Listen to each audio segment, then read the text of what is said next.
wonderful thoughts come to us from every side.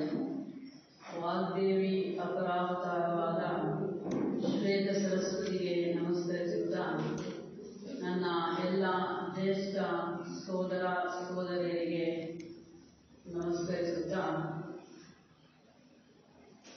ಸತ್ ಸಂಕಲ್ಪ ಬೆಳಗಿಂದ ಸತ್ಯ ಜೀವನ ಸಮ್ಯಕ್ ಜೀವನ ಅದರಲ್ಲಿ ಭಾಗವಾಗಿ ಸತ್ಸಂಗ ಸತ್ಕಾರ್ಯ ಈಗ ಮೂರನೆಯ ಉಪನ್ಯಾಸ ಸತ್ ಸಂಕಲ್ಪ. ಈ ಸಂಕಲ್ಪ ಸೃಷ್ಟಿಯ ಮೂಲ. ಸೃಷ್ಟಿ ಆಗಿದ್ದೇ ಸಂಕಲ್ಪದಿಂದ. ಹೇಗೆ ಈ ಸಂಕಲ್ಪ ಸೃಷ್ಟಿಗೆ ಮೂಲ ಆಯಿತು ಅಂದ್ರೆ ಆ ಪರಬ್ರಹ್ಮ ವಸ್ತು ತತ್ ಐಕ್ಷತ ಏಕೋಹಂ ಬಹುಸ್ಯಾಂ ಪ್ರಜಾಯೇತಿ ತತ್ ಐಕ್ಷತ. ತತ್ ಅಂದ್ರೆ ಆ ಪರಬ್ರಹ್ಮ ವಸ್ತು, ಅದರ ವಸ್ತು ಕಾರಣ ಅದಕ್ಕೆ ಲಿಂಗಭೇದ ಆಗಲಿ ಅಥವಾ ಗುಣಭೇದ ಆಗಲಿ ಯಾವ ರೀತಿಯಾದ ಭೇದಗಳು ಇಲ್ಲದಿರುವಂತಹ ಒಂದು ಚೈತನ್ಯವಾದ ಕಾರಣ ಅದನ್ನು ನಾವು ತತ್ ಅಂತ ಕರೀತೀವಿ. ಆ ಪರಬ್ರಹ್ಮ ವಸ್ತು ಐಕ್ಷತ. ಇದು ನಮ್ಮ ಗಮನ. ಐಕ್ಷತ ಅಂದ್ರೆ ಅದಕ್ಕೆ ಒಂದು ರೀತಿಯಲ್ಲಿ ಸಂಕಲ್ಪ ಆಯಿತು. ಒಮ್ಮೆ ಆ ಪರಬ್ರಹ್ಮ ವಸ್ತುವಿಗೆ ಒಂದು ಸಂಕಲ್ಪ ಆಯಿತು. ಏನು ಆ ಸಂಕಲ್ಪ ಅಂದ್ರೆ ಏಕೋಹಂ, ನಾನು ಒಬ್ಬನು, ಏಕಮೇವ ಅದ್ವಿತೀಯಂ, ಎರಡನೇದು ಅನ್ನೋದು. ದ್ವಿತೀಯ ಅಂದ್ರೆ ಎರಡು, ಅದ್ವಿತೀಯ ಅಂದ್ರೆ ಎರಡು ಇಲ್ಲ, ಏಕ ಇರುವಂತಹದ್ದು ಒಂದೇ. ಆ ಪರಬ್ರಹ್ಮ ವಸ್ತು ಏಕೋಹಂ, ನಾನು ಒಬ್ಬನೇ ಇದ್ದೀನಿ ಅಂತ ಯೋಚನೆ ಮಾಡಿ ಬಹುಸ್ಯ, ನಾನು ಅನೇಕವಾಗಬೇಕು ಅನ್ನುವಂತಹ ಸಂಕಲ್ಪವನ್ನು ಮಾಡ್ತಾರೆ. ಅದರಲ್ಲಿ I am one, may I become many, that is the ಸಂಕಲ್ಪ. ಮೇ ಐ ಬಿಕಮ್ ಮೆನಿ, ನಾನು ಅನೇಕವಾಗಬೇಕು. ಆ ಒಂದು ಭಗವಂತನ ಅಥವಾ ಪರಬ್ರಹ್ಮ ವಸ್ತುವಿನ ಸಂಕಲ್ಪದಿಂದ ಇಡೀ ಸೃಷ್ಟಿಯಾಯಿತು. ಅಂದ್ರೆ ಸೃಷ್ಟಿಯ ಮೂಲ ಸಂಕಲ್ಪ ಅನ್ನುವಂಥದ್ದು ನಮಗೆ ಅರ್ಥ ಆಯಿತು. ಆ ಪರಬ್ರಹ್ಮ ವಸ್ತು ಅದು ಉನ್ನತವಾಗಿರುವಂತಹ ಆದಿಲೋಕದಲ್ಲಿ ಇರುವಂತಹ ಒಂದು ತತ್ವ. ಆ ಆದಿಲೋಕದಲ್ಲಿರುವಂತಹ ಪರಬ್ರಹ್ಮ ವಸ್ತುವು ತಾನು ಅನೇಕವಾಗಬೇಕು ಅನ್ನುವಂತಹ ಸಂಕಲ್ಪ ಮಾಡಿದಾಗ ಕೆಳಗಿನ ಲೋಕಗಳಿಗೆ ಇಳಿದು ಬಂತು. ನಮ್ಮ ಅಧ್ಯಾಸದಿ ಸಾಹಿತ್ಯದಲ್ಲಿ ಅನುಪಾದಕ ಲೋಕ ಅಂತ ಕರಿತೀವಿ. ಆತ್ಮ, ಬುದ್ಧಿ, ಮನೋಲೋಕ, ಕಾಮಲೋಕ, ಹಾಗೆಯೇ ಸ್ಥೂಲ ಲೋಕಕ್ಕೆ ಇಳಿದು ಬಂತು. ಅಂದ್ರೆ ಅದನ್ನು ನಾವು ಹೇಳುವಂತದ್ದು ಅವತರಣ ಅಂತಂದ್ರೆ ಇನ್ವಲ್ಯೂಷನ್. ಮೇಲಿನ ಲೋಕದಲ್ಲಿರುವಂತಹ ಆ ಪರಬ್ರಹ್ಮ ವಸ್ತುವು ಹಂತ ಹಂತವಾಗಿ ಅನುಪಾದಕ ಲೋಕದಿಂದ ಮೊದಲುಗೊಂಡು ಕೆಳಗಿನ ಸ್ಥೂಲ ಲೋಕದವರೆಗೂ ಕೂಡ ಅವತರಿಸಿಕೊಂಡು ಬಂತು. ಇನ್ವಲ್ಯೂಷನ್, ಕೆಳಗಿನ ಪ್ರಯಾಣ ಹಾಗೆಯೇ ನಡೀತಾ ಬಂತು. ಕೆಳಗಿನ ಪ್ರಯಾಣ ನಡೆದ ಆದಮೇಲೆ ಈಗ ಮುಂದಿರುವಂತಹ ವಿಚಾರ ಏನು ಅಂದ್ರೆ ಅವರೋಹಣ, ಮನುಷ್ಯನ ಅವರೋಹಣ. ಅದನ್ನೇ ನಾವು ಹೇಳುವಂಥದ್ದು ಎವಲ್ಯೂಷನ್, ವಿಕಾಸ. ಯಾವ ಪರಬ್ರಹ್ಮ ವಸ್ತುವು ಏಕೋಹಂ ಬಹುಸ್ಯಾಂ ಅಂತ ಸಂಕಲ್ಪವನ್ನ ಮಾಡಿ ಅದು ಬಹುವಾಗಿ ಅನೇಕವಾಗಿ ಹಂತ ಹಂತವಾಗಿ ಸ್ಥೂಲ ಲೋಕಕ್ಕೂ, ಇನ್ನು ನಾವು ಹೇಳ್ತೀವಿ ಎಲಿಮೆಂಟಲ್ಸ್ ಅಂತೆಲ್ಲ ಕರಿತೀವಿ, ಆ ಭೂತ ಸತ್ವ ಈ ರೀತಿ ಇಳಿದು ಬಂದಿರುವಂತಹ ಆ ಚೈತನ್ಯ ವಸ್ತುವು ಆಯಾ ಲೋಕಕ್ಕೆ ಹೊಂದಿರುವಂತಹ ಆ ಸ್ಥೂಲ ಲೋಕಕ್ಕೆ ಹೊಂದಿರುವಂತಹ ಸ್ಥೂಲ ಶರೀರವನ್ನ, ಆ ತತ್ವಗಳನ್ನು ಉಪಯೋಗಿಸಿಕೊಂಡು ಮನೋ ಶರೀರ, ಕಾಮ ಶರೀರ, ಈ ರೀತಿಯಾಗಿ ಉಪಾಧಿಗಳ ಮುಖಾಂತರ ಆ ಚೈತನ್ಯ ಒಳಗಿಳಿದಿದೆ. ಯಾವಾಗ ಉಪಾಧಿಗಳಿಗೆ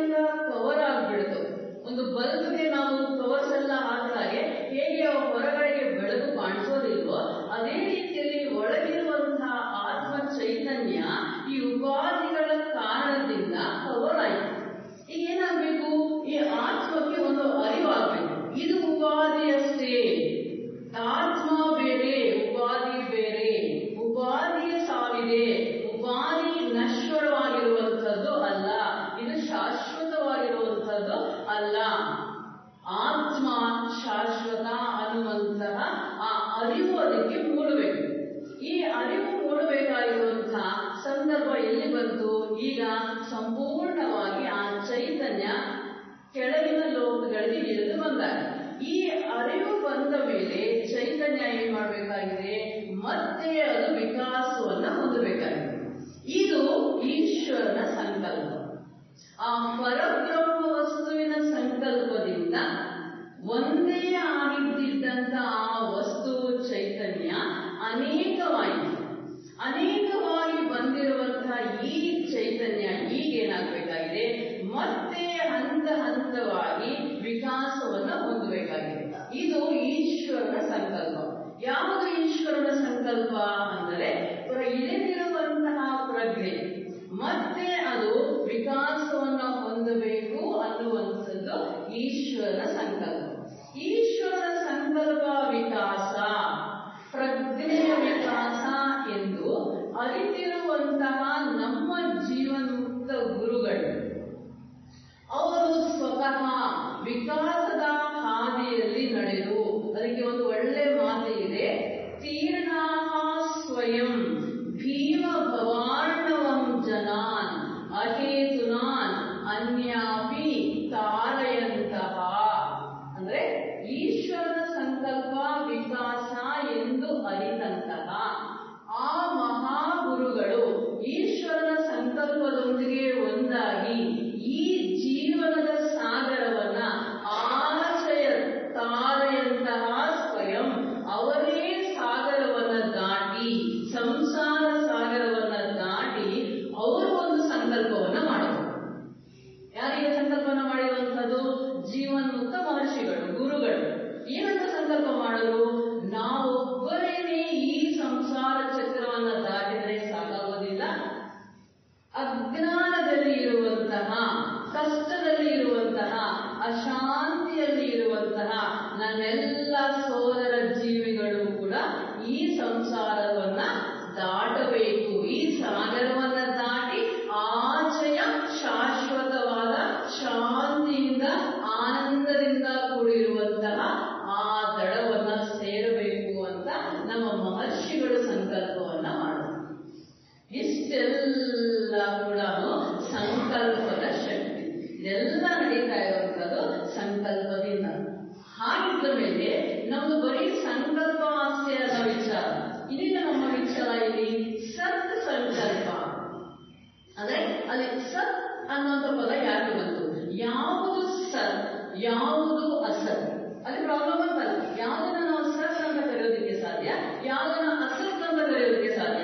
ಯಾವುದು ಸತ್ಸಂಗ, ಯಾವುದು ಸತ್ ಕಾರ್ಯ, ಯಾವುದು ಸತ್ ಸಂಕಲ್ಪ. ನಾವಿಲ್ಲಿ ಗಮನಿಸಬೇಕಾಗಿರುವಂತಹ ಅಂಶ ಏನು ಅಂದ್ರೆ, ಯಾವ ಯಾವ ಕೆಲಸ, ಯಾವ ಯಾವ ಸಂಘ, ಯಾವ ಯಾವ ಸಂಕಲ್ಪ ಒಬ್ಬ ವ್ಯಕ್ತಿಯನ್ನ ವಿಕಾಸದ ಹಾದಿಯಲ್ಲಿ ಕರೆದುಕೊಂಡು ಹೋಗುತ್ತೋ ಅದು ಸತ್. Very simple and direct definition. ಸತ್ ಅನ್ನುವಂತಹದಕ್ಕೆ ತುಂಬಾ ಸರಳವಾಗಿರುವಂತಹ ಒಂದು ಟಿಪ್ಪಣಿ ಏನದು ಅಂದ್ರೆ, ಅದು ಏನೇ ಆಗಿರ್ಬೋದು, ಅದು ಸಂಕಲ್ಪವಾಗಿರ್ಬೋದು, ಕಾರ್ಯವಾಗಿರ್ಬೋದು, ಇನ್ನೊಬ್ಬರೊಂದಿಗೆ ನಾವು ಸೇರುವಂತಹ ಸಂಘವಾಗಿರ್ಬೋದು, ಅದು ಯಾವುದಾಗಿದ್ರೂ ಕೂಡ ಆ ಕಾರ್ಯ, ಆ ಸಂಕಲ್ಪ ಯಾವ ವ್ಯಕ್ತಿಯನ್ನ ವಿಕಾಸದ ಹಾದಿಯಲ್ಲಿ ಕರ್ಕೊಂಡು ಹೋಗುತ್ತೋ ಅದು ಸತ್. ಯಾವ ಕೆಲಸ ಅಥವಾ ಯಾವ ಸಂಕಲ್ಪ ವ್ಯಕ್ತಿಯನ್ನ ವಿಕಾಸದ ಹಾದಿಯಲ್ಲಿ ಹೋಗೋದಕ್ಕೆ ಅಡ್ಡಿ ಆಗುತ್ತೋ ಅದೆಲ್ಲವೂ ಕೂಡ ಅಸತ್. ಅಷ್ಟೇ. ಅಂದ್ರೆ ನಮ್ಮ ಮನಸ್ಸಲ್ಲಿ ನಿಲ್ಲಬೇಕಾಗಿರುವಂತದ್ದು ಏನು ಅಂದ್ರೆ ವಿಕಾಸ. ಅನುಕ್ಷಣವೂ ನಮ್ಮ ಗಮನ, ನಮ್ಮ ಭಾವನೆ ಆಗಿರ್ಬೋದು, ನಮ್ಮ ಯೋಚನೆ ಆಗಿರ್ಬೋದು, ನಮ್ಮ ಕೆಲಸ ಕಾರ್ಯಗಳು ಆಗಿರ್ಬೋದು, ಅದು ನಮ್ಮದಾಗಿರ್ಬೋದು ಅಥವಾ ನಮ್ಮ ಸಹಮಾನವರೊಂದಿಗೆ ಆಗಿರ್ಬೋದು, ಇದು ವಿಕಾಸಕ್ಕೆ ಸಹಾಯ ಆಗುತ್ತಾ ಇಲ್ಲ ವಿಕಾಸಕ್ಕೆ ತೊಂದರೆ ಮಾಡುತ್ತಾ? ವಿಕಾಸಕ್ಕೆ ಸಹಾಯವಾಗುವಂತಹ ಕೆಲಸವಾದ್ರೆ ಅದು ಸತ್, ಅದು ಮಾಡಲು ಯೋಗ್ಯವಾಗಿರುವಂಥದ್ದು. ವಿಕಾಸಕ್ಕೆ ಅಡ್ಡಿ ಉಂಟು ಮಾಡುವಂತಾದ್ರೆ ಅದು ಅಸತ್, ಅದನ್ನ ಮಾಡೋದಕ್ಕೆ ಸಾಧ್ಯ ಇಲ್ಲ. ಹೀಗಾದ ಮೇಲೆ ನಾವು ಇಲ್ಲಿವರೆಗೂ ಏನು ಕಾರ್ಯಗಳ ಬಗ್ಗೆ ಯೋಚನೆ ಮಾಡಿದ್ವಿ ಅದು ಹೆಚ್ಚಿನದಾಗಿ ಅದರ ವಲಯ ಸ್ಥೂಲ ಶರೀರಕ್ಕೆ ಸಂಬಂಧಪಟ್ಟಿರುವಂಥದ್ದು. ಆದ್ರೆ ಅದು ನಮ್ಮ ಸೋದರರು ಹೇಳಿದರೆ ಮನಸ್ಸಿನಲ್ಲಿ ಒಂದು ಭಾವನೆ ಬಂದಿರ್ಬೋದು, ಆಮೇಲೆ ಅದು ಕಾರ್ಯಗತ ಆಗಿರ್ಬೋದು. ಅದು ಕಾರ್ಯಗತ ಆಗುವಂತ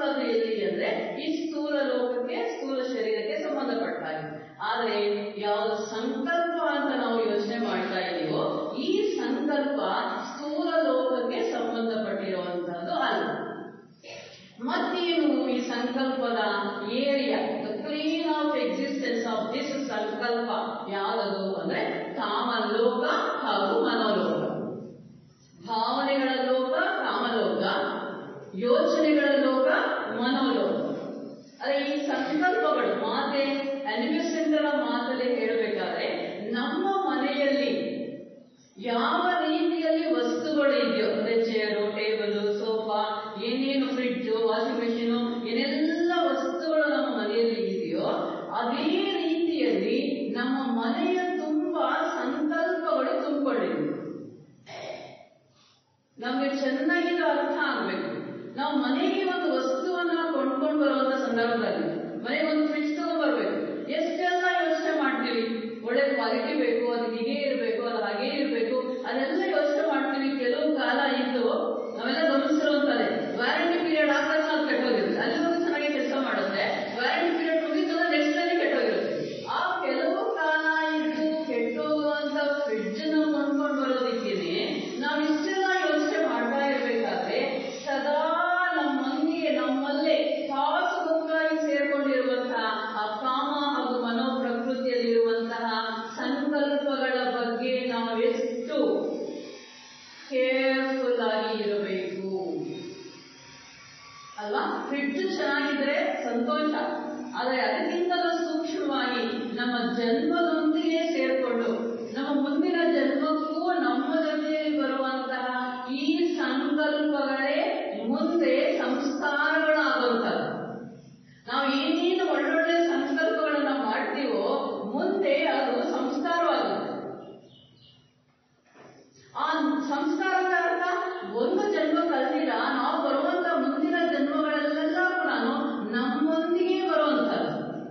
ಈ ಜನ್ಮದಲ್ಲೂ ಕಾರಣ ಶರೀರದಲ್ಲಿ ಸೇರ್ಕೊಂಡು ನಮ್ಮ ಜೊತೆ ಬರುವಂತಹ ಸಂಕಲ್ಪಗಳ ವಿಚಾರವಾಗಿ ನಾವು ಗಮನ ಕೊಡದೇ ಇದ್ರೆ ಎಷ್ಟು ನಷ್ಟ ವಿಕಾಸದ ಹಾದಿಯಲ್ಲಿ ನಾವು ನಡೆಯಬೇಕಾದ್ರೆ. ಹಾಗಾಗಿ ನಮ್ಮಲ್ಲಿ ಉತ್ಪತ್ತಿಯಾಗುವಂತಹ ಪ್ರತಿಯೊಂದು ಭಾವನೆಗೂ ಪ್ರತಿಯೊಂದು ಯೋಚನೆಗೂ ನಾವು ಗಮನ ಕೊಡಬೇಕಾಗುತ್ತೆ. ಈ ಭಾವನೆ ಯೋಚನೆ ಅನ್ನುವಂಥದ್ದು ಚಲನಾತ್ಮಕವಾಗಿರುವಂಥದ್ದು, ಅಂದ್ರೆ ಅದಕ್ಕೆ ನಡೆಯುವಂತಹ ಶಕ್ತಿ ಇದೆ. ನಾನು ಮಾತಾಡ್ತಾ ಇದ್ದೀನಿ, ನನ್ನ ಮಾತು ನಿಮಗೆ ಸೇರ್ಬೇಕಾದ್ರೆ ಮಧ್ಯೆ ಗಾಳಿ ಇರಬೇಕು. ಮಧ್ಯೆ ಗಾಳಿ ಇದ್ರೆ ಮಾತ್ರ ನನ್ನ ಮಾತು ನಿಮಗೆ ಸೇರುತ್ತೆ. ಆದರೆ ಈ ಯೋಚನೆಗೆ ಮೀಡಿಯಂ ಮಧ್ಯಸ್ಥಿಗೆ ಬೇಕಾಗಿಲ್ಲ, ಗಾಳಿಯ ಅವಶ್ಯಕತೆ ಇಲ್ಲ. ನನ್ನ ಯೋಚನೆ ಒಂದು ಚಲನಾತ್ಮಕವಾಗಿ ಹೊರಗಡೆಗೆ ಬರುತ್ತೆ. ಆ ಚಲನಾತ್ಮಕವಾಗಿ ಹೊರಗಡೆ ಬಂದಿರುವಂತಹ ಯೋಚನೆ ಅದರದ್ದೇ ಆದ ಒಂದು ಆಕಾರವನ್ನು ತಾಳುತ್ತೆ, ಅದರದ್ದೇ ಆದ ಒಂದು ಬಣ್ಣವನ್ನು ತಾಳುತ್ತೆ. ಬಣ್ಣ ಹೇಗೆ ತಾಳುತ್ತೆ, ಆಕಾರವನ್ನ ಹೇಗೆ ತಾಳುತ್ತೆ ಅಂತಂದ್ರೆ, ನಾವು ಎಷ್ಟು ಸ್ಪಷ್ಟವಾಗಿ ಯೋಚನೆಯನ್ನ ಮಾಡ್ತೀವೋ ಅಷ್ಟು ಸ್ಪಷ್ಟವಾಗಿರುವಂತಹ ಆಕಾರವನ್ನ ಅದು ತಾಳುತ್ತೆ. ನಮ್ಮ ಯೋಚನೆಗಳಲ್ಲಿ ಸ್ಪಷ್ಟತೆಯ ಕೊರತೆ ಇದೆ, ಆಗ ಅದು ತಾಳುವಂತಹ ಆಕಾರ ಕೂಡ ಅದು ನೀಟಾಗಿ ಇರೋದಿಲ್ಲ, ಅಂದ್ರೆ ಹೇಗೆಯೋ ಆಕಾರ ಇರುತ್ತೆ. ಹಾಗೇನೆ ನಮ್ಮ ಯೋಚನೆಗಳಲ್ಲಿ ಗುಣಾತ್ಮಕ ಅಂದ್ರೆ ಆ ಗುಣಕ್ಕೆ ಸಂಬಂಧಪಟ್ಟ ರೀತಿಯಲ್ಲಿ ನನ್ನಲ್ಲಿ ಪ್ರೇಮ ಇದೆ, ನನ್ನಲ್ಲಿ ಶಾಂತಿ ಇದೆ, ನನ್ನಲ್ಲಿ ಕೋಪ ಇದೆ, ನನ್ನಲ್ಲಿ ದ್ವೇಷ, ಇದು ಗುಣಗಳು. ಕ್ವಾಲಿಟಿ ಹೇಗೆ ಬರುತ್ತೆ ಅಂದ್ರೆ ಬಣ್ಣದ ರೂಪದಲ್ಲಿ ಹೊರಗಡೆಗೆ ಬರುತ್ತೆ. ಅಂದ್ರೆ ಈಗೇನಾಯ್ತು, ನಮ್ಮಲ್ಲಿ ಹುಟ್ಟಿ ಬರುವಂತಹ ಈ ಯೋಚನೆಗಳಿಗೆ, ಭಾವನೆಗಳಿಗೆ, ಆ ಸಂಕಲ್ಪಗಳಿಗೆ 3 ಲಕ್ಷಣಗಳನ್ನು ನೋಡುತ್ತೆ. ಒಂದು, ಇದು ಚಲನಾತ್ಮಕ, ಒಂದು ಕಡೆಯಿಂದ ಇನ್ನೊಂದು ಕಡೆಗೆ ಪ್ರಯಾಣ ಮಾಡುವಂತಹ ಶಕ್ತಿ ಅದಕ್ಕೆ ಇದೆ. ಎರಡನೇದು, ಅದಕ್ಕೆ ಅದರದ್ದೇ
ಅದು ಒಂದು ಅದ್ಭುತವಾದ ಶಾಂತಿ ಹಾಗೂ ಆನಂದದ ವಾತಾವರಣ ಅದು ಸೃಷ್ಟಿ ಮಾಡುತ್ತೆ.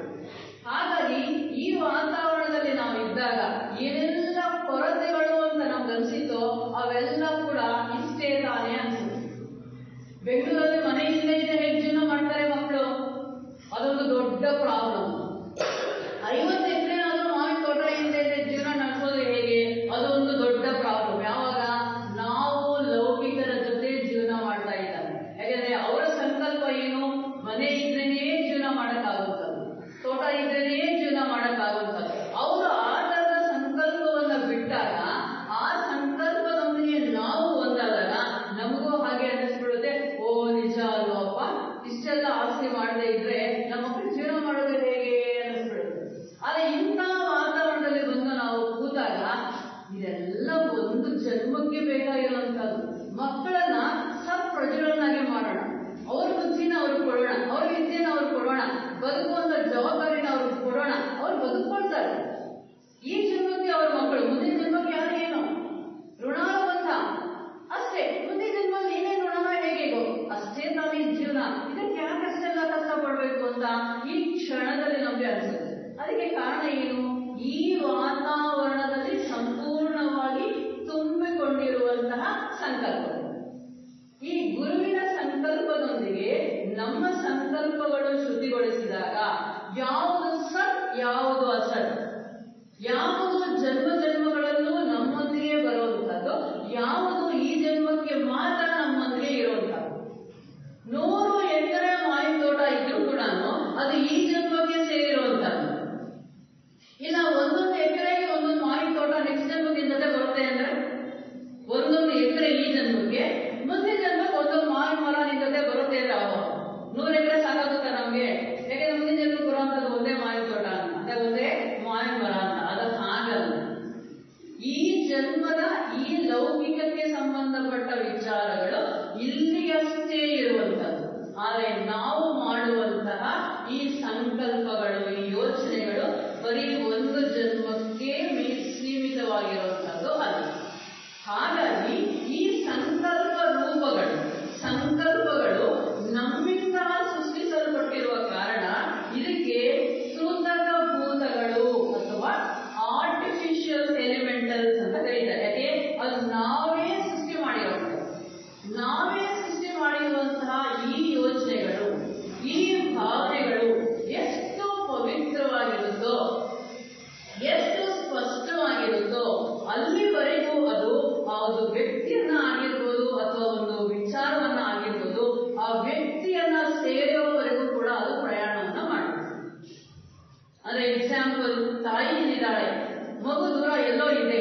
ಆ ತಾಯಿ ಮಗುವಿನ ಕ್ಷೇಮಕ್ಕಾಗಿ ಇಲ್ಲಿ ತಾನು ಆ ಸಂಕಲ್ಪಗಳನ್ನ ಕಳಿಸಿದಾಗ ಅದು ಮಗುವಿನ ಹತ್ತಿರಕ್ಕೆ ಹೋಗಿ ಅದಕ್ಕೆ ಒಳ್ಳೆಯದನ್ನ ಮಾಡೋದಕ್ಕೆ ಸಾಧ್ಯ ಆಗುತ್ತೆ. ಒಂದು ಮಗು ಆಡ್ಕೊಳ್ತಾ ಇರುತ್ತೆ, ಸುತ್ತಲೂ ಸಂಕಲ್ಪ ರೂಪಗಳು ಇದೆ, ಮಗು ಆಡ್ಕೊಳ್ತಾ ಇದೆ, ನಾವು ಆ ಮಗುನ ನೋಡ್ತೀವಿ, ಮಗು ನೋಡ್ತಾ ಇದ್ದಂಗೆ ಹೇಳ್ತಾನೆ ಇರ್ತೀವಿ, ನೀನು ಬೀಳ್ತೀಯಾ, ನೀನು ಬೀಳ್ತೀಯಾ, ನೀನು ಬೀಳ್ತೀಯಾ ಅಂತ. ನಾವು ಹೇಳ್ತಾ ಇದ್ದಂಗೆ ಆ ಮಗು ಬೀಳುತ್ತೆ. ಕಾರಣ ನಮ್ಮ ಸಂಕಲ್ಪ ಈ ವಾತಾವರಣದಲ್ಲಿ ಸೇರ್ಕೊಂಡು ಬೀಳುವಂತ, ಆಡ್ತಾ ಇರುವಂತ ಮಗು ನಮ್ಮ ಸಂಕಲ್ಪದ ಶಕ್ತಿಯಿಂದ ಬೀಳೋ ರೀತಿ ಆಯಿತು. ಆ ಮಗು ಬಿದ್ದಿದ್ದು ಅದರಿಂದ ಅಲ್ಲ, ನಮ್ಮಿಂದ. ಆ ಮಗು ಬಿದ್ದಿದ್ದು ಅದರಿಂದ ಅಲ್ಲ, ನಮ್ಮಿಂದ. ಒಬ್ಬ ವ್ಯಕ್ತಿಗೆ ಕೋಪ ಬಂತು, ತೀರಾ ಕೋಪದ ಪರಿಸ್ಥಿತಿಯಲ್ಲಿ ವ್ಯಕ್ತಿ ಇದ್ದಾನೆ. ಆದ್ರೆ ಆ ಪರಿಸ್ಥಿತಿಗೆ ಅನುಗುಣವಾಗಿ ನಾವು ಎಲ್ಲೋ, ಅವ್ರು ಮುಂದೆ ಬಿಡಬೇಕಾಗಿಲ್ಲ, ನಾವು ಎಲ್ಲೋ ಕೋಪ ಮಾಡಿಕೊಂಡಾಗ ಈ ಕೋಪದ ರೂಪಗಳು ಹೋಗಿ ಅವ್ರ ಹತ್ರ ಸೇರ್ಕೊಂಡು ಅವನ ಹೆಚ್ಚು ಕೋಪಿತನಾಗಿ ಇನ್ನೊಬ್ಬ ವ್ಯಕ್ತಿಗೆ ತೊಂದರೆ ಮಾಡ್ತಾನೆ. ಆ ಇನ್ನೊಬ್ಬ ವ್ಯಕ್ತಿಗೆ ತೊಂದರೆ ಮಾಡಿದ್ದು ಆ ಎಡ್ಜ್ ಆಫ್ ದಟ್ ಆಂಗರ್ ಇದೆಯಲ್ಲ, ಅದಕ್ಕೆ ಕಾರಣ ಅವನಲ್ಲ, ನಾವು. ಅದೇ ಮಾತಾಡುವಾಗ ಕಷ್ಟಗಳು ಬಂದಾಗ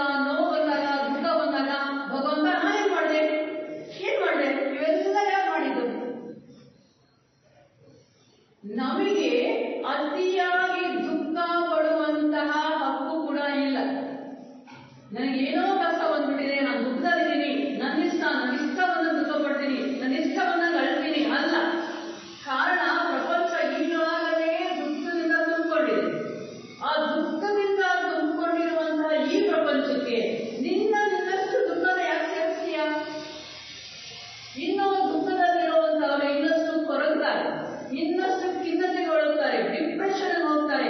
ಆ ಡಿಪ್ರೆಷನ್ ಹೋದ್ಮೇಲೆ ಮೇಲೆ ಬರೋದು ತುಂಬಾ ಕಷ್ಟ. ಅದಕ್ಕೆ ನಿನ್ನದೇ ಆದ ಕೊಡುಗೆ ಇದೆ. ಇವೆಲ್ಲ ಕೂಡ ಸತ್ ಸಂಕಲ್ಪಗಳು ಅಲ್ಲ. ವ್ಯಕ್ತಿಯನ್ನ ವಿಕಾಸದ ಹಾದಿಯಲ್ಲಿ ಮುಂದಕ್ಕೆ ಹೋಗೋದಕ್ಕೆ ಅವಕಾಶ ಮಾಡುವಂಥದ್ದು ಅಲ್ಲ. ಮಗು ಈಗಲೇ ಹೇಳಿ ಮಾತು ಕೇಳ್ತಾ ಇಲ್ಲ. ಸದಾ ಅವನು ಮಲಗಿರ್ಲಿ ಎದ್ದಿರ್ಲಿ, ನಾವು ಮಲಗಿರ್ಲಿ ಎದ್ದಿರ್ಲಿ, ಇದೇ ಕತೆ. ಅವನು ಹೇಳಿದ ಮಾತು ಕೇಳಲ್ಲ, ಅವನು ಹೇಳಿದ ಮಾತು ಕೇಳಲ್ಲ, ಅವನು ಹೇಳಿದ ಮಾತು ಕೇಳಲ್ಲ. ಇವೆಲ್ಲ ಸಂಕಲ್ಪಗಳು ಅವನಲ್ಲಿ ಸೇರ್ಕೊಂಡು ಅವನು ಇನ್ನಷ್ಟು ಹೇಳಿದ ಮಾತು ಕೇಳದೆ ಇರೋನಾಗ್ತಾನೆ. ಅದಕ್ಕೆ ಕಾರಣ ನಾವೇ. ಪ್ರತಿಪಕ್ಷ ಭಾವನ. ಅವನು ಹೇಳಿದ ಮಾತು ಕೇಳ್ತಾ ಇಲ್ಲ, ನೀನು ಸಂಕಲ್ಪ ಮಾಡು, ನೀನು ಧ್ಯಾನ ಮಾಡು, ನೀನು ಭಗವಂತ ಮಗು ಚೆನ್ನಾಗಿರ್ಲಿ, ಹೇಳಿದ ಮಾತು ಕೇಳಿ, ಮಗು ಕ್ಷೇಮವಾಗಿರ್ಲಿ, ಈ ರೀತಿಯಾಗಿರುವಂತಹ ಸತ್ಸಂಕಲ್ಪಗಳನ್ನು ಬೆಳೆಸಿಕೊಂಡು ಆ ಸತ್ಸಂಕಲ್ಪಗಳು ಆ ಮಗುವನ್ನ ಸೇರಿ ನಿಧಾನವಾಗಿ ಒಂದು ಸರಿಯಾದ ದಾರಿಯಲ್ಲಿ ಬರೋದಕ್ಕೆ ಸಾಧ್ಯ ಆಗುತ್ತೆ. ಒಬ್ಬ ಕೋಪ ಇರುವಂತ ವ್ಯಕ್ತಿಗೆ ಅವನ ಕೋಪ ಜಾಸ್ತಿ, ಅವನ ಕೋಪ ಜಾಸ್ತಿ, ಅವನ ಕೋಪ ಜಾಸ್ತಿ ಹೇಳ್ತಾನೆ ಇದ್ರೆ ಅವನ ಕೋಪ ಜಾಸ್ತಿ ಆಗುತ್ತೆ ಹೊರತಾಗಿ ಅವನ ಕೋಪ ಕಡಿಮೆ ಆಗೋದಕ್ಕೆ ಸಾಧ್ಯ ಇಲ್ಲ. ಆ ಸಂಕಲ್ಪಗಳ ಸೃಷ್ಟಿ ನಮ್ಮ ಕೈಯಲ್ಲೇ ಇರುವಂಥದ್ದು. ಕರುಣಾಮೂರ್ತಿ ಬುದ್ಧ ಭಗವಾನರು ಅವರು ನಿದ್ದೆ ಮಾಡ್ತಾ ಇದ್ದು ಬರೀ 1 ಗಂಟೆಯ ಕಾಲ. 24 ಗಂಟೆಯಲ್ಲಿ ನಮ್ಗೇನಾದ್ರು ಒಂದು ಅರ್ಧ ಗಂಟೆ ನಿದ್ದೆ ಕಡಿಮೆ ಆಗ್ಬಿಟ್ರೆ ರಾತ್ರಿ ನನಗೆ ನಿದ್ದೆ ಬರಲಿಲ್ಲ, ರಾತ್ರಿ ನಾನು ಬೆಳಗ್ಗೆ ಎಲ್ಲ ಅದದ್ದೇ ಹಾಡು, ಬೆಳಗ್ಗೆ ಕೆಲಸಗಳೆಲ್ಲ ಹಾಡು, ಏನು ಅರ್ಧ ಗಂಟೆ ನಿದ್ದೆ ಕಡಿಮೆ ಆಗಿದೆ. ಆದರೆ ಬುದ್ಧ ಭಗವಾನರು 23 ಗಂಟೆಗಳ ಕಾಲ ಎಚ್ಚೆತ್ತು 1 ಗಂಟೆ ಮಲಗ್ತಾ ಇದ್ರು. ಯಾತಕ್ಕಾಗಿ 23 ಗಂಟೆಗಳ ಕಾಲ ಎಚ್ಚೆತ್ತು ಇದ್ದರು? ಬಹುಜನ ಸುಖಾಯ, ಬಹುಜನ ಹಿತಾಯ, ಲೋಕಾನುಕಂಪಾಯ, ಕಂಪ್ಯಾಷನೇಟ್, ಕರುಣಾಮಯಿ ಬುದ್ಧ ಭಗವಾನರು ಅವರ ಕರುಣೆ ಉಕ್ಕಿ ಹರಿದು ಪ್ರೇಮ ಸಂಕಲ್ಪವಾಗಿ ಇಡೀ ವಿಶ್ವವನ್ನೇ, ಅವರ ಪ್ರೇಮ ಸಂಕಲ್ಪಗಳು ಇಡೀ ವಿಶ್ವವನ್ನೇ ಆವರಿಸಿರೋ ಕಾರಣನೇ ನಮ್ಮಲ್ಲಿ ಒಂದಷ್ಟು ಪ್ರೇಮ ಉದ್ಭವ ಆಗೋದಕ್ಕೆ ಸಾಧ್ಯ. ಅಂಗುಳಿಮಾಲ ಅವನು ಎಂಥ ರಾಕ್ಷಸ, ಅವನು ಎಂಥ ಚೈತನ್ಯ ಇತ್ತು. ಒಬ್ಬ ವ್ಯಕ್ತಿಯನ್ನ ಸಾಯಿಸಿ, ನಾನು ಎಷ್ಟು ವ್ಯಕ್ತಿಯನ್ನ ಸಾಯಿಸಿದ್ದೀನಿ ಅಂತ ಲೆಕ್ಕ ಇಟ್ಕೊಳ್ಳೋದಕ್ಕೆ ಅವನ ಬೆರಳನ್ನ ಕಟ್ ಮಾಡಿ ಹೂವಿನ ಹಾರನ ಸೇರಿಸಿದಾಗೆ ಅವನು ಬೆರಳುಗಳಿಂದ ಹಾರನ ಮಾಡಿದ್ದ. ಅಂಗುಳಿ ಮಾಲ ಅಂದ್ರೆ ಬೆರಳುಗಳ ಹಾರ ಮಾಡಿಕೊಂಡು, ಇವತ್ತಿಗೆ ನಾನು 40 ಜನ ಸಾಯಿಸಿದ್ದೀನಿ, ಇವತ್ತಿಗೆ 45 ಜನ ಆಯ್ತು, ಇವತ್ತಿಗೆ 50 ಜನ ಆಯ್ತು, ಸೇರಿಸೋದು, ಹಾರ ಮಾಡೋದು, ಹಾಕೊಳ್ಳೋದು. ಈ ವಿಚಾರ ಬುದ್ಧ ಭಗವಾನರು ಹೋಯ್ತು. ಅವರು ಕಾಡಲ್ಲಿ ಪ್ರಯಾಣ ಮಾಡಬೇಕು. ಶಿಷ್ಯರು ಹೇಳಿದ್ರು, ಸ್ವಾಮಿ ಬೇಡ, ಅಲ್ಲಿ ಅಂಗುಳಿ ಮಾಲ ಇದ್ದಾನೆ, ನಿಮ್ಮನ್ನು ಸಾಯಿಸ್ಬಿಡ್ತಾನೆ, ನೀವು ಸಾವಿರಾರು ಜನಕ್ಕೆ ಬೇಕಾಗಿರುವಂತವ್ರು, ಬೇಡ ಬೇಡ ಬೇಡ, ಅದೇನೋ ನೋಡ್ಬಿಡೋಣ ನಡೆಯಪ್ಪ. ಬುದ್ಧರು ಶಿಷ್ಯರಿಗೆ ಪಾಪ ಭಯ, ಹಿಂದಿನ ಬರ್ತಾ ಇದ್ದಾರೆ. ಬುದ್ಧರು ಬನ್ನಿ ಅಂದ್ರಲ್ಲ, ಬುದ್ಧರು ಮುಂದೆ ಹೋಗ್ತಾ ಇದ್ದಾರೆ. ಇನ್ನೇನು ಅಂಗುಳಿ ಮಾಲ ಅಲ್ಲಿದ್ದಾನೆ, ಬುದ್ಧರು ಬರ್ತಾ ಇದ್ದಾರೆ. ಇವನ ಮಾಲೆಗೆ ಇನ್ನೊಂದು ಬೆರಳು ಸಿಗುತ್ತೆ ಅಂತ ಖುಷಿ ಪಟ್ಟ ಅಂಗುಳಿ ಮಾಲ. ಖುಷಿಯಾಗಿ ಬಂದ ಬುದ್ಧ ಭಗವಾನರ ಆ ತೇಜಸ್ಸನ್ನ, ಆ ಪ್ರೇಮ ಸ್ವರೂಪವನ್ನ ಅವನ ಕೈಲಿ ನೋಡಕ್ಕಾಗಲಿಲ್ಲ. ಕಣ್ಣು ಮುಚ್ಕೊಂಡ್ಬಿಟ್ಟ. ಭಗವಂತ ಏನಿದು? ಅವನಲ್ಲಿದ್ದ ಸಂಪೂರ್ಣ ದ್ವೇಷ ಕರಗಿ ಹೋಗಿ ಸಂಪೂರ್ಣ ಪ್ರೇಮ ಸ್ವರೂಪನಾದ ಅಂಗುಲಿ ಮಾಲ. ಇದು ಸತ್ಸಂಕಲ್ಪದ ಪ್ರಭಾವ, ಸತ್ಸಂಕಲ್ಪದ ಶಕ್ತಿ. ನಮ್ಮಲ್ಲಿ ಪ್ರೇಮ ಸಂಪೂರ್ಣವಾಗಿ ಇದ್ರೆ, ನಮ್ಮಲ್ಲಿ ಸ್ವಾರ್ಥತೆ ಇಲ್ಲದೆ ಇದ್ರೆ, ನಮ್ಮಲ್ಲಿ ಆ ಪ್ರೇಮದಲ್ಲಿ ಯಾವ ರೀತಿಯಾದ ದ್ವೇಷ ಕೋಪದ ಸ್ವಲ್ಪವೂ ಇಲ್ಲದೆ ಇದ್ರೆ, ಎದುರುಗಡೆ ಇರುವಂತಹ ವ್ಯಕ್ತಿ ನಮ್ಮನ್ನ ದ್ವೇಷ ಮಾಡೋದಕ್ಕೆ ಆಗೋದಿಲ್ಲ. ಅವನನ್ನ ದ್ವೇಷ ಮಾಡ್ತಾ ಇದ್ದಾನೆ ಅಂದ್ರೆ ನಮ್ಮಲ್ಲಿ ಸಂಕಲ್ಪದಲ್ಲಿ ಲೋಪ ಇದೆ ಅಂತ ಅರ್ಥ. ನಾವು ಸಿನಿಮಾದಲ್ಲಿ ನೋಡ್ತಾ ಇರ್ತೀವಿ, ಮಹರ್ಷಿಗಳ ಆಶ್ರಮ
a better place to live in. ಈಗಾಗಲೇ ಕಷ್ಟದಲ್ಲಿರುವಂತಹ ಈ ಪ್ರಪಂಚ ಇನ್ನಷ್ಟು ಒಳ್ಳೆಯದಾಗಿ ಜೀವನ ಮಾಡೋದಕ್ಕೆ ನಾವು ಕೊಡುಗೆ ಕೊಡಬೇಕೆ ಹೊರತಾಗಿ ಆ ದ್ವೇಷದಲ್ಲಿರುವಂತಹ ಪ್ರಪಂಚಕ್ಕೆ ಇನ್ನಷ್ಟು ದ್ವೇಷ, ದುಃಖದಲ್ಲಿರುವಂತಹ ಪ್ರಪಂಚಕ್ಕೆ ಇನ್ನಷ್ಟು ದುಃಖ, ಕೋಪದಲ್ಲಿರುವಂತಹ ಪ್ರಪಂಚಕ್ಕೆ ಇನ್ನಷ್ಟು ಕೋಪ.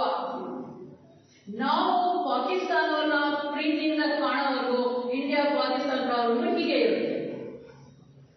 ಯಾವತ್ತೂ ನಮ್ಮ ಇಂಡಿಯನ್ಸ್ ಎಲ್ಲರೂ ಕೂಡ ಪಾಕಿಸ್ತಾನವನ್ನೂ ಕೂಡ ಪ್ರೀತಿಯಿಂದ ಕಾಣುವಂತ ದಿನ ಬರುತ್ತೋ ಆವತ್ತಷ್ಟೇ ಈ ಪ್ರಾಬ್ಲಮ್ ಸಾಲ್ವ್ ಆಗುತ್ತೆ.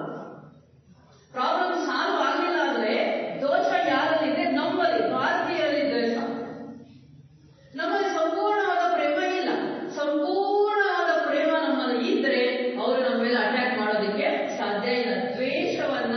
ದ್ವೇಷದಿಂದ ಯಾವತ್ತೂ ಗೆಲ್ಲೋದಕ್ಕೆ ಸಾಧ್ಯ ಇಲ್ಲ. ನೀನು ದ್ವೇಷದಾಗ ಅವನಲ್ಲಿರುವಂತ ದ್ವೇಷ ಪರಸ್ಪರ ಒಂದಾಗಿ 2 ಪಟ್ಟು ಜಾಸ್ತಿ ಆಗಿದೆ ಹೊರತಾಗಿ ಅದು ಕಡಿಮೆ ಆಗೋದಕ್ಕೆ ಸಾಧ್ಯ ಇಲ್ಲ.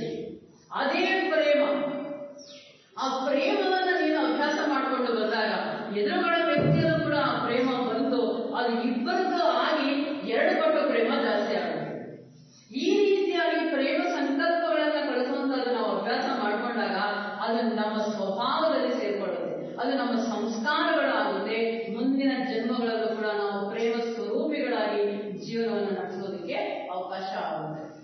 ನಾವು 2 ರೀತಿಯಲ್ಲಿ ಆ ಸತ್ಸಂಗದ ಸಹಾಯದಿಂದ, ಆ ಪ್ರೇಮ ಆನಂದಗಳ ಸಹಾಯದಿಂದ ನಾವು ಪರೋಪಕಾರವನ್ನು ಮಾಡುವಂತಹ ಒಬ್ಬ ವ್ಯಕ್ತಿಯಾಗಿ ಗುರುಗಳ ಕೈಯಲ್ಲಿ ಒಂದು ಇನ್ಸ್ಟ್ರೂಮೆಂಟ್ ಆಗೋದಕ್ಕೆ ಒಂದು ಅವಕಾಶ ಆಗುತ್ತೆ. ಹಾಗಾಗಿ ಸದಾ ಅದೇ ಲೋಕ ಸಮಸ್ತ ಸುಖಿನೋ ಭವಂತು, ಶಂ ನೋ ಅಸ್ತು ದ್ವಿಪದೇ ಶಂ ಚತುಷ್ಪದೇ. 2 ಕಾಲಗಳಲ್ಲಿ ನಡೆಯುವಂತಹ ಪ್ರಾಣಿಗಳು, 4 ಕಾಲದಲ್ಲಿ ನಡೆಯುವಂತಹ ಪ್ರಾಣಿಗಳು ಎಲ್ಲದಕ್ಕೂ ಒಳ್ಳೇದಾಗಲಿ ಒಳ್ಳೇದಾಗಲಿ. ನನಗೆ ಶ್ಲೋಕಗಳು ಬರಲ್ಲ, ಚಿಂತೆ ಇಲ್ಲ. ಎಲ್ಲರೂ ಆನಂದವಾಗಿರ್ಲಿ, ಎಲ್ಲರೂ ಶಾಂತಿಯಿಂದ ಇರಲಿ. ನಮ್ಮಲ್ಲಿ ಕೆಲವರಿಗೆ ಏನು ಲೋಪ ಇರುತ್ತೋ ಅದನ್ನ ನಾವು ಪ್ರತಿಪಕ್ಷ ಭಾವನ, ಕೋಪ ಜಾಸ್ತಿನ ಶಾಂತಿ ಅನ್ನೋದನ್ನ ನಾವು ಧ್ಯಾನ ಮಾಡಬೇಕು. ಶಾಂತಿ ಅನ್ನೋದನ್ನ ಬರಿಬೇಕು. I am peaceful, I am peaceful, I am peaceful ಅದನ್ನ ಬರಿತಾ ಬರಿತಾ ಬರಿತಾ ಆ ಭಾವನೆಗಳ ಮಧ್ಯೆ ನಮ್ಮಲ್ಲಿ ಉದ್ಭವ ಆಗೋದಕ್ಕೆ ಸಾಧ್ಯ ಆಗುತ್ತೆ. ಈ ರೀತಿಯಾದ ಸತ್ ಸಂಕಲ್ಪಗಳನ್ನ ಮಾಡುವಂತ ಶಕ್ತಿ ಗುರುಗಳು ನಮ್ಮೆಲ್ಲರಿಗೂ ಅನುಗ್ರಹಿಸಲಿ ಅಂತ ಹೇಳ್ತಾ ನನ್ನ 2 ಮಾತುಗಳನ್ನು ಮಾಡಿ. ಸಂಕಲ್ಪಗಳು ಮುಂದೆ ನಮ್ಮ ಸಂಸ್ಕಾರಗಳಾಗ್ತವೆ ಅಂತಕ್ಕಂಥ ಮಾತನ್ನು ಗೊತ್ತೇ ಅವರಿಗೆ ಹೇಳಿದ್ದಾರೆ. ಹಾಗಾಗಿ ನಾವು ಮಾಡ್ತಾ ಇರ್ತಕ್ಕಂಥ ಸಂಕಲ್ಪಗಳಿಗೆ ತನ್ನದೇ ಆಗಿರ್ತಕ್ಕಂಥ ಶಕ್ತಿ ಇರುತ್ತೆ. ಹಾಗಾಗಿ ಸಂಕಲ್ಪಗಳನ್ನು ಮಾಡುವಾಗ ಎಚ್ಚರಿಕೆಯಿಂದ ಮಾಡಬೇಕು ಅಂತಕ್ಕಂಥ ಒಂದು ವಿಚಾರವನ್ನ ಸುಮಾರು 32 ನಿಮಿಷಗಳಿಂದ ಅವರು ಸುಮಾರು 1 ಗಂಟೆ ಮಾತಾಡಬೇಕಾಗಿತ್ತು ಕಾಣುತ್ತೆ. ತುಂಬಾ ಅದ್ಭುತವಾಗಿ ನಮಗೆ ಕೊಟ್ಟಂತಹ ಸಮಯವನ್ನ ಅವರು ಅದಕ್ಕೆ ನ್ಯಾಯ ಒದಗಿಸತಕ್ಕಂಥ ಕೆಲಸವನ್ನು ಮಾಡಿದ್ದಾರೆ. ಈ ಸಂಕಲ್ಪಗಳು ಈ ಪ್ರಪಂಚವನ್ನು ಆಳುತ್ತವೆ ಅಂತಕ್ಕಂಥದ್ದು ನಮಗೆ ಗೊತ್ತಿರಬೇಕು. ಅದನ್ನ ಎಚ್ಚರಿಕೆಯಿಂದ ಮಾಡೋಣ ಅಂತ ಹೇಳ್ತಾ ಇಲ್ಲಿಗೆ ಇವತ್ತಿನ ಇತಿಹಾಸೀಯ ಈ ದಿನದ ಪ್ರವಚನಗಳು ಮುಗಿದಿವೆ. ಒಂದು ಅನೌನ್ಸ್ಮೆಂಟ್ ಇದೆ. ನೆಕ್ಸ್ಟ್ ಮಂತ್ 2ನೇ ತಾರೀಕು ಏಪ್ರಿಲ್ ನಮ್ಮ ಇಲಾಖೆಯಲ್ಲಿ ಜೀವನದ ಸಾರ್ವತ್ರಿಕ ನಿಯಮ, ಈ ಜೀವನಕ್ಕೆ ಒಂದು ಸಾರ್ವತ್ರಿಕ ನಿಯಮ ಇದೆ. ಮಾಡಿದ್ದಾರೆ. ಅದನ್ನ ಮುಂದೆ ಅವರೇ ಡೈರೆಕ್ಟರ್ ಆಗಿ ಮಾನವೀಯರು ಆ ಜೀವನದ ಸಾರ್ವತ್ರಿಕ ನಿಯಮ ಹೇಗಿರುತ್ತೆ ಅನ್ನೋದನ್ನ ಅವ್ರು ಹೇಳ್ತಾರೆ. ಮತ್ತು ಇತಿಹಾಸಕ್ಕೆ ನೀತಿ ತತ್ವಗಳ ಬಗ್ಗೆ ಅವರು ಮಾತಾಡ್ತಾರೆ. ಜೀವನದ ಸಾರ್ವತ್ರಿಕ ನಿಯಮದ ಬಗ್ಗೆ ನಾನು ಮಾತಾಡ್ತೀನಿ. ಸಹೋದರಿ ಶ್ರೀವಾಣಿ ಮತ್ತು ಸಂಘಟನೆಗಳು ಸಂಗೀತವನ್ನು ಹೇಳ್ತಾರೆ. ಶ್ರೀವಾಣಿ ಮತ್ತು ಅವರ ಕುಟುಂಬ ವರ್ಗದವರು ಅವರ ಮಕ್ಕಳು ಸೇರಿಕೊಂಡು ಮುಂದಿನ ಘೋಷಣೆ ನಡೆಸ್ತಾ ಇದ್ದಾರೆ. ದಯವಿಟ್ಟು ಎಲ್ಲರಿಗೂ ಹಂಚ್ತಾ ಇದ್ದಾರೆ ಈ ಪತ್ರಿಕೆ. ನೀವೆಲ್ಲರೂ ಮತ್ತೊಮ್ಮೆ ಫೋನ್ ಮಾಡಬೇಕು ಅಂತಕ್ಕಂಥ ದಿನ ಮುಂದಿನ ತಿಂಗಳು 2ನೇ ತಾರೀಕಿಗೆ ಸೇರಬೇಕು ಅಂತ ನಿಮ್ಮಲ್ಲಿ ವಿನಂತಿಸಿಕೊಳ್ತೇವೆ. ಈಗಾಗಲೇ ಹೈಸ್ಕೂಲಲ್ಲಿ ಕ್ಲರ್ಕ್ ಆಗಿ ಇಲ್ಲಿ ಸೇರ್ಕೊಂಡಿದ್ದೆ. 65 ಸೇರ್ಕೊಂಡಿದ್ದೆ. ಅವರ ಹತ್ರ ಒಂದು ಬಂದ್ಮೇಲೆ ಅಲ್ಲಿ ಅಸಿಸ್ಟೆಂಟ್ ಮಾಸ್ಟರ್ ಆಗಿ ಅವರು ಡ್ಯೂಟಿಗೆ ಸೇರಿದ್ರು. ಅಂದಿನಿಂದ ಕೂಡ ನನ್ನ ಸಂಪರ್ಕದಲ್ಲಿದ್ದರು. ಅವರ ನಡೆಯಲ್ಲಿ ಅವರ ಸರಳ ಜೀವನ, ಸತ್ಯ, ಅಹಿಂಸೆ ಏನು ನಮ್ಮ ಇತಿಹಾಸದಲ್ಲಿ ಏನು ನಮ್ಗೆ ಹೇಳ್ಕೊಡ್ತಾ ಇದ್ದಾರೆ, ಬೋಧನೆ ಮಾಡ್ತಾ ಇದ್ದಾರೆ, ಎಲ್ಲವನ್ನು ಅವರು ಪಾಲಿಸ್ತಾ ಇದ್ದಾರೆ. ಇದನ್ನ ಅವರ ಜೀವನವೇ ನಮಗೆ ಮಾರ್ಗದರ್ಶನ ಅಂತ ತಿಳ್ಕೋಬಹುದು.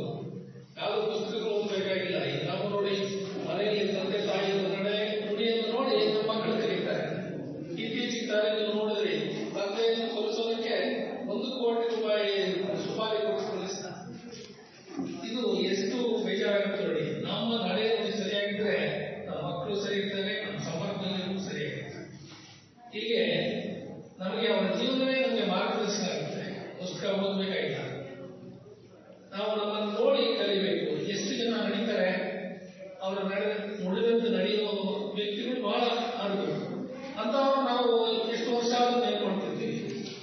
ಇವತ್ತು ಗಾಂಧಿಯನ್ನು ನೆನೆಸ್ಕೊಳ್ತೀವಿ, ವಿವೇಕಾನಂದ ನೆನೆಸ್ಕೊಳ್ತೀವಿ, ಪರಮಹಂಸರು ಇನ್ನೂ ಅನೇಕ ಮುಂದಿದ್ದಾರೆ. ಅವರು ನುಡಿದಂತೆ ನಡೀತಾ ಇದ್ದಾರೆ, ನಾವು ಆಗಿಲ್ಲ. ಇದು ನಮ್ಮಲ್ಲಿ ಕೂಡ ನಮ್ಮ ಇಲ್ಲಿ ಏನು ಸತ್ಯ ಕಾಮಘಾಟಿಗೆ ಪ್ರತಿ ತಿಂಗಳು ನಾವು ಬರ್ತಾ ಇದ್ದೀವಿ. ಪ್ರತಿ ತಿಂಗಳು 3-4 ಕಡೆ ಆಗುತ್ತೆ. ಚಿಂತಾಮಣಿಯಲ್ಲಿ ಈಗ ರೆಗ್ಯುಲರ್ ಆಗಿ ಮಾಡ್ತಾ ಇದ್ದಾರೆ. ಎಲ್ಲರೂ ಇದು ಬೋಧನೆ ಮಾಡ್ತಾ ಇದ್ದಾರೆ. ಆದರೆ ನಾವು ಇಲ್ಲೇ ಬಿಟ್ಟು ಹೋಗ್ತೀವಿ, ಅದನ್ನು ಕೇಳಿ ಇಲ್ಲೇ ಬಿಟ್ಟು ಹೋಗುವಂತ ಪರಿಸ್ಥಿತಿ. ಹೀಗೆ ಇವತ್ತು ನಮ್ಮ ಗುರುಗಳ ಸ್ಮರಣೆ ನಾವು ಎಲ್ಲರೂ ಮಾಡಿದ್ದೀವಿ. ಇದರಲ್ಲಿ ನಾವು ಅವರಿಗೆ ಕೊಡುವಂತ ಕಾಣಿಕೆ ಏನಂದ್ರೆ, ನಾವು ಅವರೇನು ನಾವು ಪಾಲಿಸಬೇಕು. ಅದೇ ಒಟ್ಟಿಗೆ ಒಂದಾದ್ರು ನಾವು ಇದುವರೆಗೂ ಪ್ರಯತ್ನ ಮಾಡ್ತಾನೆ ಇದ್ದೀವಿ ಎಷ್ಟು ವರ್ಷಗಳಿಂದ. ಆದರೂ ನಾವು ತಿಳಿದೇ ಎಷ್ಟೋ ತಪ್ಪುಗಳು ಮಾಡ್ತಾನೆ ಇರ್ತೀವಿ. ಇದು ಬಹಳ ಕಷ್ಟ. 100 ವರ್ಷ ತಪಸ್ಸು ಮಾಡಿದ್ರೆ ತೊಂದರೆ ಇರ್ತಾರೆ. ಆದರೂ ಕೂಡ ಈಗ ನಾವು ಪ್ರತಿ ತಿಂಗಳು ಜ್ಞಾಪಕ ಮಾಡ್ತಾ ಇರ್ತಾರೆ. ಅವರ ಭಾಷಣ ಮಾಡಬೇಕಂತ ಶೈಲಿಯನ್ನು ನಾವು ಕೇಳಿದ್ದೇವೆ. ನಿದ್ದೆ ಮಾಡೋದ್ರೆ ಎದ್ದು ಕೂತ್ಕೊಳ್ತೇವೆ. ನಾನು ಸ್ಕೂಲಲ್ಲಿದ್ದಾಗ ಒಂದು 100 ಜನ ಟೀಚರ್ಸ್ ಇದ್ದರು, ಸ್ಟೂಡೆಂಟ್ಸ್ ಇದ್ರು ಕೂಡ ಇವರು ಹೋದ್ರೆ ಪ್ರಿಂಟ್ ಆಫ್ ಸೈಲೆನ್ಸ್ ಇರ್ತಾರೆ. ಅದು 25 ಜನ ಬೇರೆ ಟೀಚರ್ ಇದ್ರೆ ಅಲ್ಲಿ ಗಲಾಟೆ ಮಾಡ್ತಾರೆ. ಹೀಗೆ ಅವರಲ್ಲಿ ಇರ್ತಕ್ಕಂಥ ಆ ಶಕ್ತಿ ಎಲ್ಲರೂ ನೋಡಿದ್ದಾರೆ. ಇದನ್ನು ನಾವು ಮನೆಯಾಡಬೇಕು, ಅದನ್ನು ಪಾಲಿಸಬೇಕು. ಇದು ಕಷ್ಟ ಆಗಿದೆ. ಎಲ್ಲ ಕೇಳ್ತೀವಿ, ಪುಸ್ತಕ ಓದ್ತೀವಿ, ಅದರಲ್ಲಿ ಅಲ್ಲೇ ಮರೆತು ಬಿಡ್ತೀವಿ. ನಾವು ಪಾಲಿಸುವುದು ಮುಖ್ಯ. ಈಗ ಹೇಳ್ತಾ ಇವತ್ತು ನಮಗೆ ಅವರು ಸಮಯ ಪಾಲನೆ ನಿಮಗೆ ಗೊತ್ತಿರಬೇಕು. ನೀವು ಎಲ್ಲ ಇಲ್ಲಿ ಅವರು ನೋಡಿರೋರೆ, ಅವರು ಅರ್ಧ ಗಂಟೆ ಲೇಟ್ ಆಗಿ ಶುರು ಮಾಡಿದ್ರು ಕೂಡ ಅವ್ರಿಗೆ ಏನು ಸಮಯ ಕೊಟ್ಟಿತ್ತು ಅಲ್ಲಿಗೆ ನಿಲ್ಲಿಸ್ಬಿಡ್ತಾ ಇದ್ರು. ಒಂದೇ ಸೆಕೆಂಡ್ ಕೂಡ ಮುಂದೆ ಹೋಗ್ತಾ ಇರಲಿಲ್ಲ. ಅದು ನಮ್ಮಲ್ಲಿ ಶಿಸ್ತಿದ್ರೆ ಎಲ್ಲವೂ ನಡೆಯುತ್ತೆ. ಹಾಗೆ ಅವರೆಲ್ಲ ನಮಗೆ ತಿಳಿಸ್ಕೊಟ್ಟಿರ್ತಕ್ಕಂಥದ್ದು ಒಂದೊಂದು ನಾವು ನೆನ್ಕೊಂಡ್ರು ಕೂಡ ನಮ್ಮ ಜೀವನದಲ್ಲಿ ನಾವು ಸಾರ್ಥಕ ಪಡ್ಬೋದು.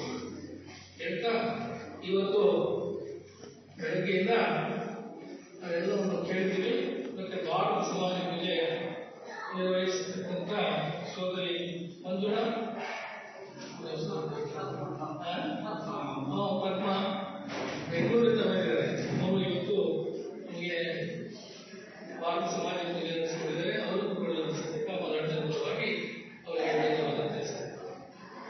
ಮತ್ತೆ ಸೋದರ ವೀರಬ್ರಹ್ಮಯ್ಯವರು ಉಪನ್ಯಾಸಕರು, ಅವರು ಸ್ವಾಗತ ನಡೆಸಿಕೊಂಡಿದ್ದಾರೆ. ಅವರಿಗೂ ಕೂಡ ನಾನು ಸತ್ಯಕಾಮ ಪರವಾಗಿ ಧನ್ಯವಾದ ತಿಳಿಸ್ತಾರೆ.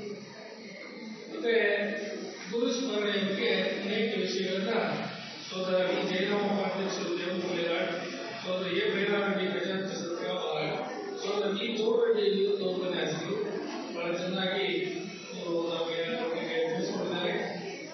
ಅವರಿಗೂ ಕೂಡ ನಾನು ಸತ್ಯಕಾಮ ಪರವಾಗಿ ಧನ್ಯವಾದಗಳು ತಿಳಿಸ್ತೇನೆ. ಮತ್ತೆ ಉಪನ್ಯಾಸ ಸತ್ಕಾರ್ಯ ಸೋದರ ಎ ವೆಂಕಟರೆಡ್ಡಿ ಕಾರ್ಯದರ್ಶಿ ಸತ್ಯಕಾಮ ಇವರೆಲ್ಲೂ ನಿರಂತರವಾಗಿ ಎಲ್ಲರೂ ಇದ್ದಾರೆ. ಅವರಿಗೆ ತಕ್ಕ ಶಿಷ್ಯರಾಗಿದ್ದಾರೆ. ಅವರು ಪದೇ ಪದೇ ನಮಗೆ ತಿಳಿಸ್ತಾನೆ ಇರ್ತಾರೆ. ಅವರ ಭಾಷಣದಲ್ಲಂತೂ ಒಂದು 5 ನಿಮಿಷಕ್ಕೂ ಮಾಸ್ಟರ್ ಹೆಸರೇ ಅಂತ ಇರ್ತಾರೆ. ನಾವು ಮತ್ತೊಂದು ಸಾಕಾಗುತ್ತೆ. ಅವರು ಉದಾಹರಣೆಯನ್ನು ಸಮೇತ ಅವರು ತಿಳಿಸಿಕೊಡ್ತಾರೆ. ಅವರಿಗೆ ಸತ್ಕಾರ್ಯದ ಬಗ್ಗೆ ಒಂದು ಬಹಳ ಚೆನ್ನಾಗಿ ನಿರ್ವಹಿಸಿಕೊಟ್ಟಿದ್ದಾರೆ. ಅವರು ಕೂಡ ನಾನು ಸತ್ಯಕಾಮ ಧನ್ಯವಾದ. ಸತ್ಸಂಕಲ್ಪ ಸೋದರಿ ರತ್ನಾಕರ ಮಾದೇವರು ಅವರು ಮಾಸ್ಟರು, ಅವರು ಸುಮ್ಮನೆ ಹೋಗಿಲ್ಲ, ಅವರು ಇವರನ್ನ ಬಿಟ್ಕೊಟ್ಟು ಹೋಗಿದ್ದಾರೆ. ಎಲ್ಲರಿಗೆ ಅವರೇ ಈ ಸತ್ಯಕಾಮ ರಾಜ್ಯದ ಅಧ್ಯಕ್ಷರು ಆಗಿದ್ದಾರೆ. ಅವರಂತೆಯೇ ಅವರು ಕೂಡ ನಡ್ಕೊಂಡು ಹೋಗ್ತಾ ಇದ್ದಾರೆ. ಒಂದು ಒಳ್ಳೆಯ ಕೆಲಸವನ್ನು ಅವರು ಮಾಡಿಕೊಂಡು ಹೋಗಿದ್ದಾರೆ ಅಂತ ನನಗನ್ಸುತ್ತೆ. ಅವ್ರಿಗೂ ಕೂಡ ನಾನು ಸತ್ಯಕಾಮ ಪರವಾಗಿ ಧನ್ಯವಾದ ತಿಳಿಸ್ತೇನೆ. ಮತ್ತೆ ಈ ಒಂದು ಕಾರ್ಯಕ್ರಮ ನಡೆಯಬೇಕಾದ್ರೆ ವ್ಯವಸ್ಥಾಪಕರು ಸೋದರ ಎಂ ಶ್ರೀಧರ್ ಮತ್ತು ಸೋದರ ಆರ್ ನರೇಂದ್ರನಾಥ್ ಕುಟುಂಬವರ್ಗರು ಹಾಗೂ ಸೋದರಿ ವಿಮಲಮ್ಮ ಕುಟುಂಬವರ್ಗ ಶ್ರೀನಿವಾಸಪುರ ಮತ್ತು ಸೋದರಿ ಲಕ್ಷ್ಮೀ ದೇವಮ್ಮ ಮತ್ತು ಸೋದರ ಲಕ್ಷ್ಮಯ್ಯ ಕುಟುಂಬದವರು ವೈಫ್ ಲೀಡರ್ ಇವರು ಸತತವಾಗಿ ನಡೆಸಿಕೊಡ್ತಾ ಇದ್ದಾರೆ.